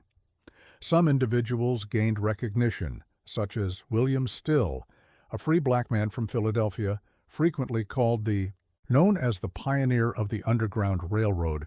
Bridget led as the head of the Vigilance Committee, meticulously documenting names, dates, and stories of those who sought refuge under her protection. These records evolved into some of the most cherished historical archives available today. However, her motivation was never personal glory, but a heartfelt wish for families to reunite someday. Similarly, Patrick was a white Quaker entrepreneur in Indiana whose residence earned the nickname Grand Central Station of the Underground Railroad. Alongside his wife, Catherine, he assisted thousands of escapees, equipping their home with secret compartments, disguised walls, and always keeping an extra pot simmering on the stove. Patrick never concealed his role, despite many urging him to stop. Calmly he stated, "I knew my duty." Yet, for every individual we know, countless more will remain anonymous. These include women who crafted disguises, children who kept watch through windows, sailors hiding fugitives in shipholds, and innkeepers who placed keys beneath stones. Abolitionist newspapers circulated coded messages and updates. Couriers carried secret letters, while some white Southerners aided escapes right under the gaze of family members and neighbors. These helpers came from varied backgrounds and beliefs. Some were deeply religious, others acted on an inner moral compass that would not allow silence. They did not have to be flawless, they only had to take action, and they chose to do so. The Underground Railroad was not powered by powerful organizations or armies, but by courageous individuals united by purpose. The power came from ordinary individuals quietly doing what was right repeatedly. They never sought recognition. They simply left a door unlocked, lit a lantern, offered a meal, whispered, "Go now," and disappeared into history, leaving freedom behind them. For many who traveled the hidden paths of the Underground Railroad, freedom was not found with the first step away from the plantation or even at the last refuge in Ohio. It was realized when crossing a border that symbolized more than just a line on a map. That border meant safety, survival, and ultimately, Canada. During the early to mid-19th century, even the northern states of the United States became unsafe after the enactment of the Fugitive Slave Law in 1850. This law permitted the capture and return of escaped slaves from nearly any location within the country without requiring paperwork or questioning. Freedom was delicate unless it existed beyond American jurisdiction. Therefore, many pressed onward. Canada, governed by British law, had abolished slavery by 1834. Once fugitives crossed into Ontario, often traveling through places like Detroit, Buffalo, or upstate New York, they were finally out of reach from slave catchers and American legal authority. There they could breathe, not easily, not always without danger, but legally. That was crucial. The trek was harsh. Long distances were covered on foot. Rivers had to be crossed quietly in rowboats beneath the veil of darkness. Some fugitives paid ferrymen to help them cross, while others waited for ice to form and walked over the frozen surface. Every crossing was a risk. Nevertheless, they arrived. Experts estimate that between 30,000 and more souls found freedom across the border. 40,000 individuals who were once enslaved reached Canada. Entire communities developed in locations such as Windsor, St. Catharines, Buckton, and Toronto. There were schools, churches, and enterprises. Black Canadians started producing newspapers, creating anti-slavery organizations, and fighting for civil rights not only for themselves, but also for those still trapped in bondage in the southern regions. Harriet Tubman herself resided in St. Catharines for a number of years, using it as a hub for her repeated journeys into the United States to rescue others. For her and many others, Canada was not an endpoint. It marked a new beginning, though it was far from a utopia. Discrimination and financial struggles remained prevalent. Black settlers frequently faced segregation and were assigned the most grueling and lowest-paid jobs. However, they were no longer considered property. They were not relentlessly pursued. This distinction was monumental. Picture the moment your feet touch unfamiliar ground. Your pulse is still pounding. You glance back. Across the river, across history, and then ahead. For the very first time, no one possesses you. You are free, with the stars shining above. The Underground Railroad did more than transform lives. It shook the foundation of a society built on slavery. That society resisted. To Southern slaveholders, each successful escape was more than just a loss of property. It represented a fracture in their dominion. Their riches, laws, and entire way of living depended on one cruel truth. People were regarded as possessions, and the Underground Railroad challenged that reality. The railroad dismantled that illusion gradually, step by step. In response, they fought back using fear. Posters promising rewards for runaways appeared everywhere. $100, $500, even $1,000 were offered for any man, woman, or child returned either dead or alive. Slave catchers, some operating under legal authority and others as mere bounty hunters, patrolled northern states equipped with dogs, firearms, and falsified documents. Free black Americans were frequently snatched from the streets and sold back into slavery based on false accusations. To further hinder escape attempts, Congress enacted the Fugitive Slave Act of 1850, the harshest law of its kind so far. This law compelled Northern officials and residents to participate in capturing fugitives. Judges received higher payments when they ruled in favor of slave owners. Anyone offering help to an escaping person, even if it was just food or shelter, risked fines or imprisonment. As a result, even states that were free effectively became hunting territories. Cities such as Boston and Philadelphia transformed into conflict zones where slave catchers and anti-slavery advocates clashed fiercely. In some instances, crowds stormed courthouses to free captured fugitives before their forced return south could occur. Meanwhile, the southern states depicted the Underground Railroad as a criminal enterprise. Pro-slavery newspapers claimed Northern abolitionists were stealing property and provoking rebellion. Stories about uprisings spread panic and occasionally served as justification for harsh crackdowns on enslaved communities. Nevertheless, the railroad continued to operate, as the very strength of the opposition only made its supporters more determined and steadfast. They excavated tunnels, constructed false partitions, and created more secure networks. Some ventured farther north into Canada to escape the expanding grasp of federal authorities. The resistance did not halt the railroad. Instead, it exposed just how formidable it had become. Each capture ignited public fury. Every successful flight inspired optimism, and every confrontation over runaway slaves nudged the country closer to a critical breaking point, which would soon erupt into civil war. Yet before the armies mobilized and flags flew in battle, there were quiet murmurs, wagon routes, and the subtle defiance of everyday individuals fulfilling demands of conscience despite legal prohibitions. The Civil War arrived along with the Emancipation Proclamation, the downfall of the Confederacy, and the official abolishment of slavery in the United States. However, long before President Lincoln endorsed any papers and before clashes at Antietam or Gettysburg, Freedom was being secretly pursued by torchlight, by footsteps, by those escaping, and those who reached back to guide others. The Underground Railroad was never a physical structure, a monument, or a governmental initiative. It left no statues behind at the time, neither official honors nor documented archives. Its impact was etched into the earth, the skies, and the memories of those who journeyed on it. It lived through stories that were softly told, exchanged, sometimes accepted, sometimes refused. Still, it endured.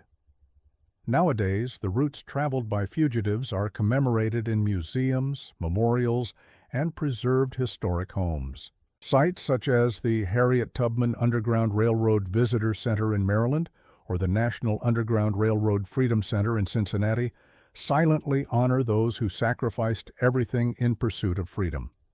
However, the real meaning stretches beyond any single place.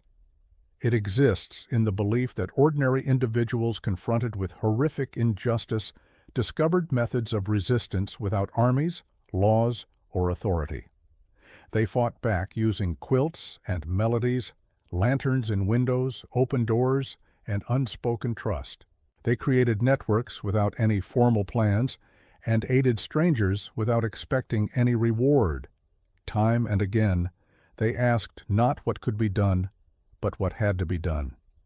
This represents the deepest teaching of the Underground Railroad. It shows that freedom is not only priceless, but attainable, and bravery does not always make a loud cry. Sometimes it quietly waits in a field after midnight, offering a helping hand. The spirit of the railroad continues through every act of conscience that opposes cruelty, in every attempt to guard the defenseless, speak honestly, or provide safe refuge amid chaos. Although injustice rarely appears with literal chains today, it still lingers, and so must we act. Somewhere above, the stars remain shining, and someone still softly says, "This way, you are nearly free."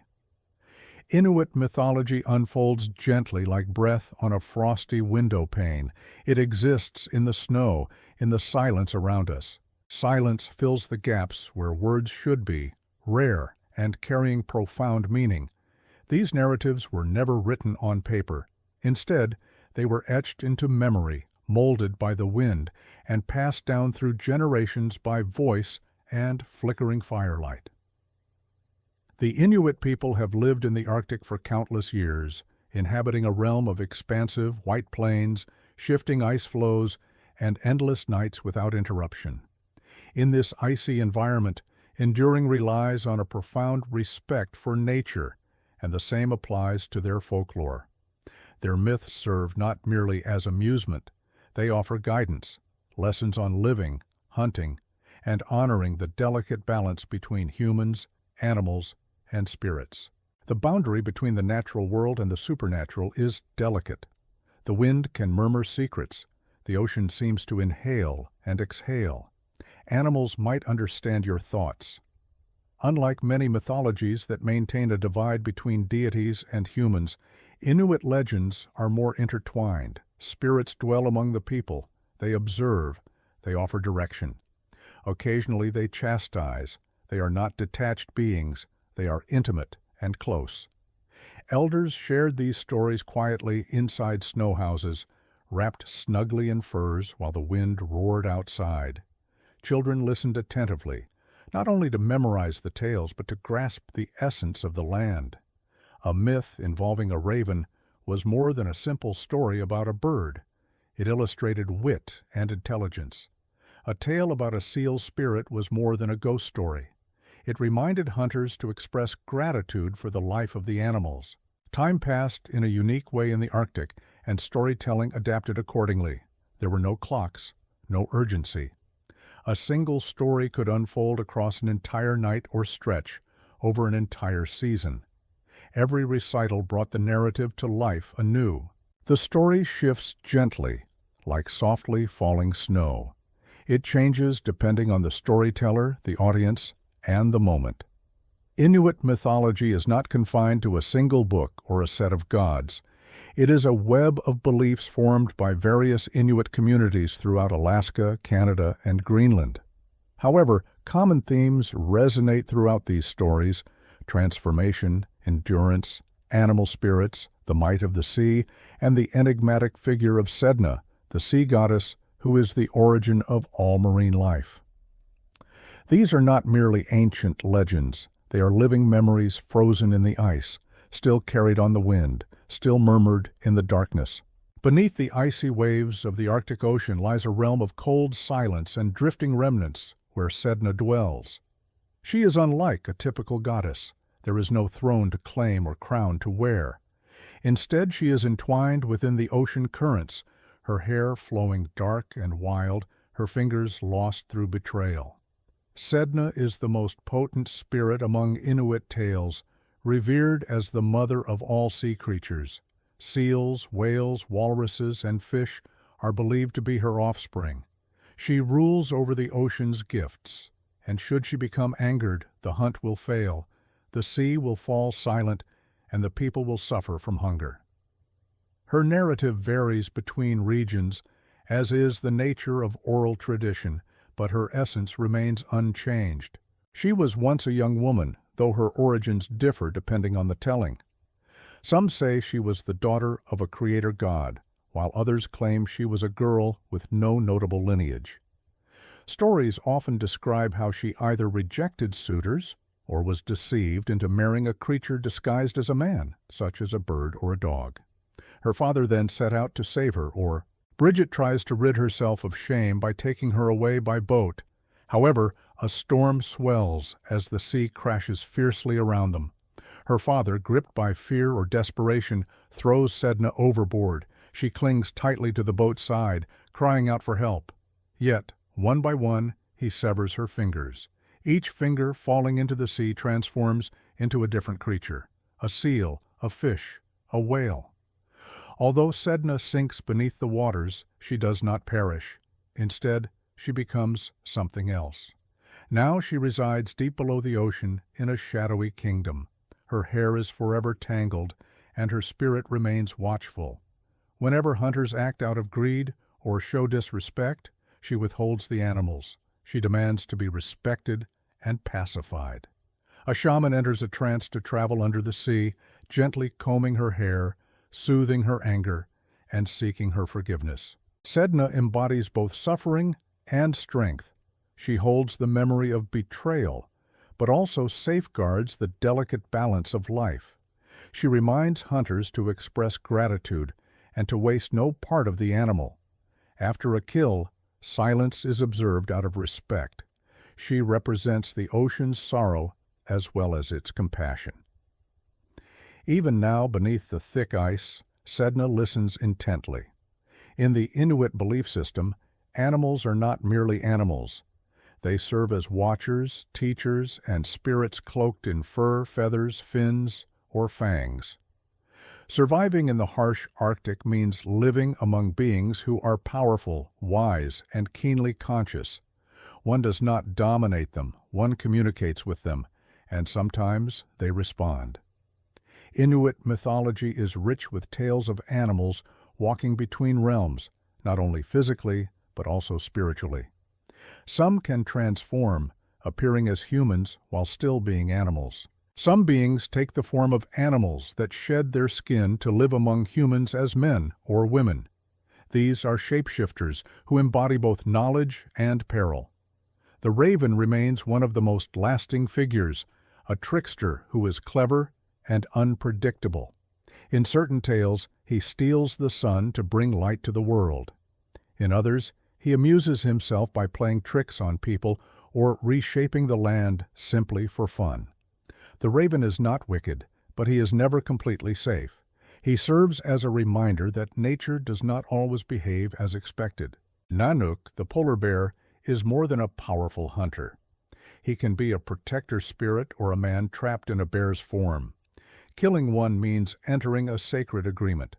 The bear must be respected, its bones returned to the earth, and its spirit thanked, or else the spirits might grow cold and silent. Additionally, there are guardians of the animals themselves. Every creature, whether seal, fox, or caribou has an inua, which is like a soul.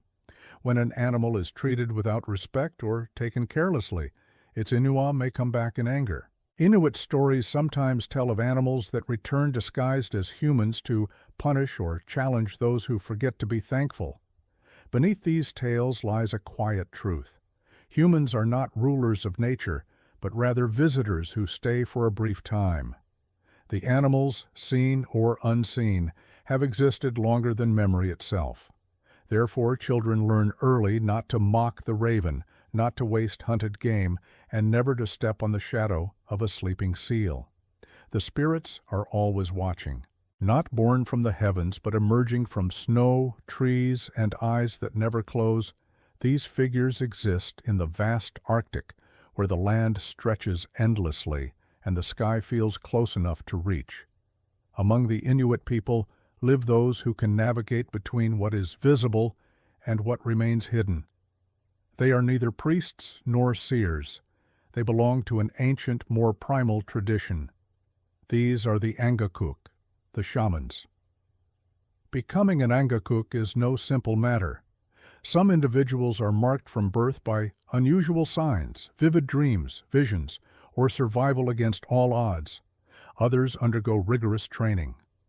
Regardless of the path, all must tread the delicate boundary between life and death, sanity and silence, the earthly world and the spiritual realm. Their purpose is twofold. They serve both as healers and as intermediaries. When sickness cannot be cured by herbs or physical treatment, the Angakok is summoned. When seals disappear from the ice or endless storms arise, it is the Angakok who journeys, not by mortal means, but through the spirit. Employing drums, trances, chants, and controlled breath, they enter unseen dimensions, worlds beneath the ocean, within the sky, and beyond the land itself. This experience is not merely a vision, but a true voyage. Within these spiritual territories, the Angakok encounters entities that ordinary people must never confront: the wrathful spirits of the deceased, the animals whose thanks went unspoken, and powerful beings like Sedna, the goddess of the sea. Only the Angakok is permitted to descend into her underwater domain, untangle her hair, calm her anger, and restore harmony to the human world. Yet this calling demands a steep price. The Angakok often lives isolated, honored, but not always believed. Their dreams are imbued with profound messages that bridge the natural and supernatural worlds. Unusual and mysterious, their eyes perceive beyond ordinary limits, and they carry burdens invisible to others. They sense which child will fall ill long before any signs emerge. They hear whispers even when the air is completely still. They are not deities. They err like anyone else. Some, it is told, become tainted, exploiting their abilities for selfish purposes or failing to return from their journey through the spirit world. These corrupted shamans inspire fear, and their names are seldom mentioned. Yet in moments of crisis, it is the Angakok who is summoned. They sit near the fire, close their eyes, and drift away, crossing frozen landscapes into darkness toward the core of the unseen. Not everyone puts faith in spirits, but when the food disappears, when a child remains unresponsive, when the sea darkens, all ears turn eager to listen. In the harsh Arctic night, when snow lies quiet and dogs shy away from barking, elders advise keeping voices low. This caution is not for wolves or the wind, but because the departed are watching. Inuit belief does not sharply separate life from death. The dead remain present in many forms, sometimes as memories, sometimes as a physical presence, and sometimes as something colder and more intangible. Restless souls known in certain traditions as Tungait or Angiak are common and can be furious, starving, or lost. When those still alive break sacred rules, spirits come back. What sorts of taboos? Numerous age-old customs exist, passed down through generations, often without full explanation, but always honored. Never whistle at the northern lights. Never prepare certain animals together in the same pot. Never utter the name of those who have recently passed away too soon require great respect. Such actions could summon spirits prematurely before they are prepared or before they have fully departed. The deceased must be honored carefully. Burials were carried out with great attention. Personal belongings were placed with the body. Tools, knives, amulets were included, not out of sentimentality, but to ensure the spirit did not feel deprived or empty-handed in the life beyond. Graves were frequently constructed with stones stacked high, both to shield the body and to remind the living that something sacred lay beneath. Even then, spirits sometimes roam. Some return driven by love, like a mother watching over her child or a hunter guiding his family. Others come back due to pain, betrayal, or simply because they cannot find peace. Their shadows might flicker across a tent wall. Their voices could be heard in the creak of ice, an unexplained illness, a streak of misfortune, or a persistent chill that no fire can dispel. Such signs could mean a spirit is present. When this occurs, the younger member of the Kukuk lineage, Bridget, is sought out. Through chants and rituals, she may communicate with the deceased, provide closure, or even help the spirit find rest. Yet sometimes only silence can shield you. Therefore, the people remain cautious. They do not make light of death, nor do they speak thoughtlessly during the night, because in the Arctic the past does not rest. It walks and remembers. On certain Arctic nights, when the sky is clear and the world stands still, the heavens begin to dance. Curtains of light shimmer across the darkness in hues of green, violet, and occasionally red. They shimmer like flames. They twist like gusts of wind. These are the northern lights. In Inuit traditions, they are not simply stunning. They are alive. For the Inuit, the aurora borealis is more than a weather event. They see them as spirits. Some believe these lights are the souls of the departed playing across the night sky, dancing joyfully and celebrating, maybe even observing the world below. Others suggest they are the torches carried by ancient hunters, guiding their path through the darkness in pursuit of prey. Yet these lights are never without significance. In certain Inuit communities, it is thought the lights represent the spirits of children who passed away too early. These spirits laugh and play with a walrus skull, treating it as a sort of heavenly game. In other groups, the lights are seen as ancestors gathered in the heavens, moving gently to remind the living of their presence, not spoken words, but graceful motion. The northern lights are also believed to serve as warnings. When they flicker rapidly and swirl with intensity, it might indicate that spirits are agitated or unhappy, symbolizing that balance has been disrupted in the human realm, a breached taboo, a forgotten ritual, or an ignored offering. The sky holds memories we tend to forget. Because of this, the aurora borealis must be approached with profound respect. Children are warned not to whistle at the glowing lights, as it may summon the spirits too near. Some claim whistling can cause the lights to descend and cut off one's head. Others say it can open a gateway allowing the dead to cross into the world of the living. The Inuit did not fear these lights, but they took them seriously. They observed them with awe and reverence. They were indications, messages, cautions, or at times simply presence. Even today, when the lights appear above a tranquil village, the ancient tales come alive. People step outside and gaze upward. They fall into silence, sensing something timeless moving overhead. No voice offers an explanation. No scientific theory can replace it. Because occasionally what dances across the sky is not a puzzle to decipher. It is a reminder that beneath the stars, we are never truly alone. At the very start, there was ice and stillness. The land stretched flat and boundless, blanketed in snow, untouched by human steps or animal traces. Yet, even within this desolation, life awaited.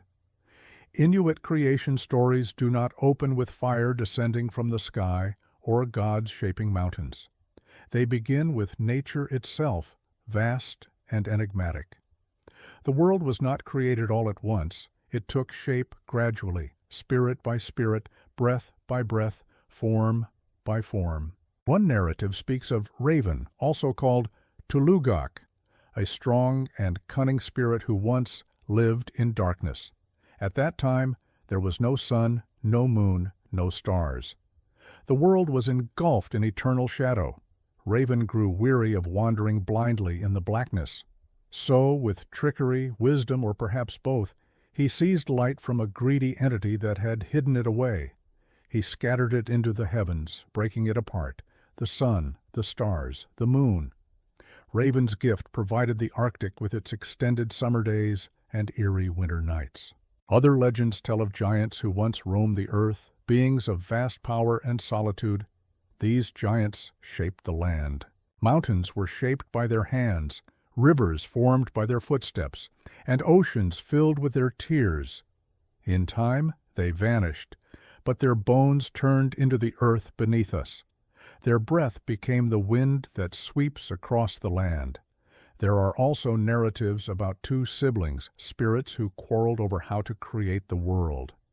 One sibling brought forth the caribou, graceful, swift, and untamed. However, the other argued they would be too difficult to hunt. Thus, he weakened them, establishing a delicate balance.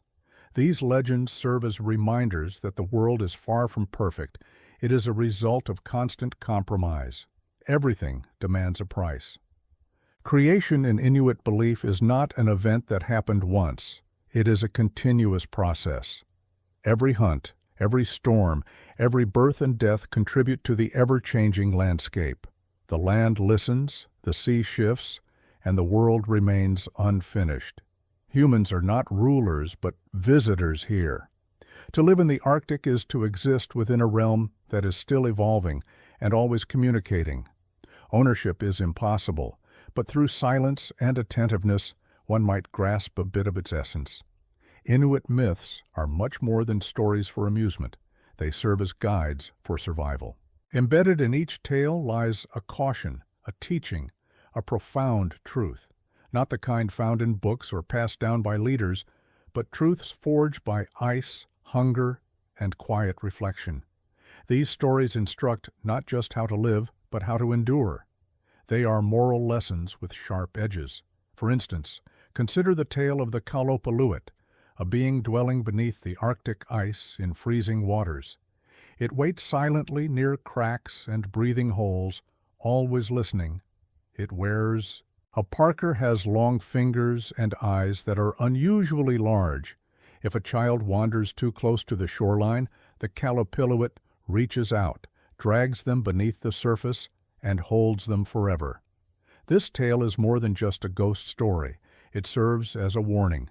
Never roam alone, never approach fragile ice. The Colorit watches carefully when your guardians cannot. Another story speaks of the Maha, a slender, icy spirit lurking in the cold, always grinning and chuckling.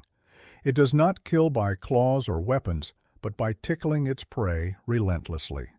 It tickles until the victims freeze or lose their breath. This might sound strange, yet it teaches vigilance. The stillness of the Arctic should never be mistaken for safety. Some threats come with a smile. There are also narratives about disrespecting animals. Hunters who waste meat, or ridicule the creatures they hunt, or forget their age-old rituals face consequences. In these stories, animals return as spirits, sometimes appearing in dreams or manifesting as storms. They seek vengeance or disappear, leaving the people to suffer hunger. The message is clear. Survival requires respect. Showing gratitude is not optional. Even the story of Sedna, harsh and unsettling, conveys a lesson about consequences, betrayal, imbalance, and the heavy price of greed and fear. Her suffering becomes the ocean's hunger, and her fury causes hunts to fail. You must never provoke Sedna or forget to offer thanks. Inuit morality does not rely on rigid rules or written laws. It is knowledge born of struggle, passed quietly from one generation to another through stories and songs. These tales may seem unfamiliar or strange to outsiders, but they carry profound wisdom. Dark, cold, often harsh, yet undeniable, they remain. Precise, purposeful, unforgettable, and their presence still resonates. In a child's unease about fragile ice, in a hunter's silent plea before the hunt, in the quiet that settles after each tale, where the meaning lingers, waiting to be grasped. The world has transformed. Snowmobiles have taken the place of dog sleds. Satellites traverse the heavens where formerly only stars shimmered. Even the northern lights are now explained in textbooks. Solar winds, geomagnetic tempests, charged particles in the air. Despite all this, ancient stories persist. Inuit mythology, once shared only by word of mouth beside whale oil lamps, has endured colonization, religious pressure, and modern distractions. It survived forced moves, language bans, and the heavy, painful legacy of residential schools. Yet the myths still murmur beneath the surface. Today, Inuit artists sculpt Sednur from soapstone. Children in Nunov still learn about the Caliphate from their grandparents. Inuit rappers incorporate ancient spirits into contemporary verses. Storytellers bring legendary figures like Raven, Maha, and the shape-shifting polar bear to life in community gatherings, passing them on to younger generations. These tales are not mere artifacts, they act as instruments, cultural memory and identity woven together from shadows and resilience. In a reality where climate change threatens old hunting traditions and where electronic screens outshine firelight, these myths anchor the Inuit people. They remind Bridget, Patrick, and their communities of who they are and where they come from. Anyone paying attention understands that humans are not separate from nature, that the land has its own laws, and that spirits continue to walk quietly alongside us. Contemporary Inuit leaders, scholars, and elders have embraced the responsibility of safeguarding not only the legends but also the language and cadence of storytelling itself. Because when these tales are translated into the cold forms of colonial languages, they lose their vitality. The syllables of Inuttut hold meanings that English cannot fully capture. Yet even through translation, the stories resonate deeply. They reveal resilience, sorrow, and the harsh beauty found in survival. Although the world might attempt to label them as mere folklore, superstition, or simple bedtime narratives, the Inuit understand their true essence. These tales are more than just stories. They serve as maps to their identity, journeys, and burdens. So, if you ever find yourself in the Arctic, far from the bright city lights and loudness of the South, take a moment to pause. Feel the wind pass by, hear the ice creak, the snow shift, and the sky change. You may discover a story in that quietness, old, unfinished, still alive, just like the people who once told it.